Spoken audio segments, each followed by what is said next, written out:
कांवड़ यात्रा के बारे में यह 7 बातें कम ही लोग जानते हैं। भोलेनाथ के भक्त यूं तो सालों भर कांवड़ चढ़ाते रहते हैं, लेकिन सावन में इसकी धूम कुछ ज्यादा ही रहती है, क्योंकि यह महीना है भगवान शिव को समर्पित। और अब तो कांवड़ सावन महीने की पहचान बन चुका है। लेकिन बहुत कम लोग जानते हैं कि शिव जी सबसे पहले कांवड़ किसने चढ़ाया और इसकी शुरुआत कैसे हुई। कुछ कथाओं के अनुसार भगवान परशुराम ने अपने आराध्य देव शिव के नियमित पूजन के लिए पूरा महादेव में मंदिर की स्थापना की और कांवड़ में गंगाजल लाकर पूजन किया। वहीं से कांवड़ यात्रा की शुरुआत हुई, जो आज भी देश भर में प्रचलित है। कांवड़ यात्रा का वैज्ञानिक महत्व।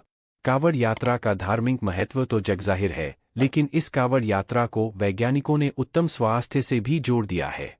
प्रकृति के इस खूबसूरत मौसम में जब चारों तरफ हरियाली छाई रहती है, तो कांवड़ यात्री भोलेनाथ को जल चढ़ाने के लिए पैदल चलते हैं।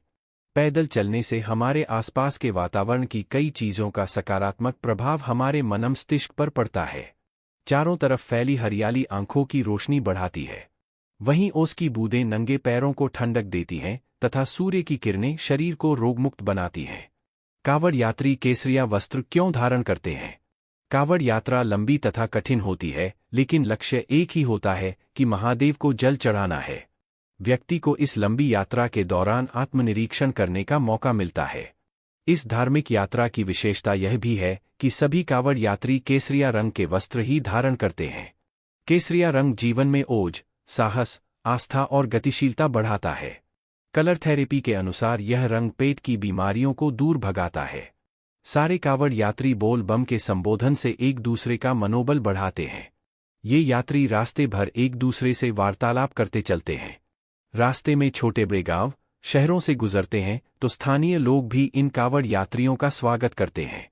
कांवड़ यात्रा में कांवड़ के भी विभिन्न रूप होते हैं। खड़ी कांवड़। खड़ी कांवड़ को कंधे पर ही रखा जाता है। इसे न तो जमीन पर रख सकते हैं, न ही टांगते हैं।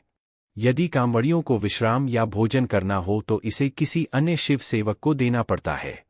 यह कांवड़ यात्रा बहुत कठिन होती है। डाक कांवड़।